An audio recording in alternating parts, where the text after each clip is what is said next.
still remember 3rd of December. 0927 tapos You 453. said it looked better on me.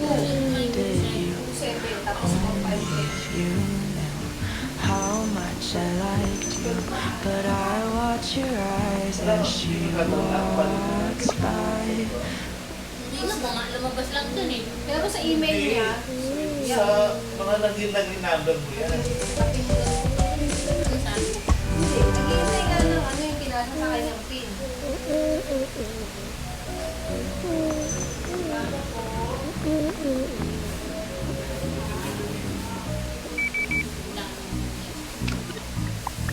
Give me all your money.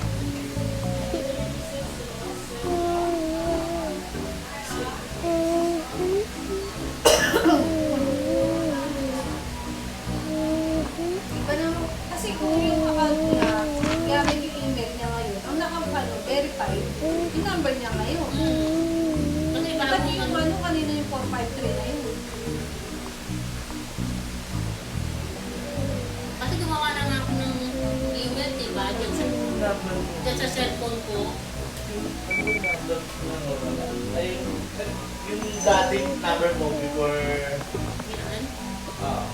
sa akin. Oo, eh, nasa iyo eh. Wala naman sa akin. Dali ko na nga yung pinag ko eh. Di ba bumili na nga ako ng bago, gagawa nga ako ng May isa pa ba? email. Kaya lang nakakataka yung email ko. Bago na nga yung email ko eh. Ba't ano ba gagawin? Online bank. Pwede mo naman puntahan.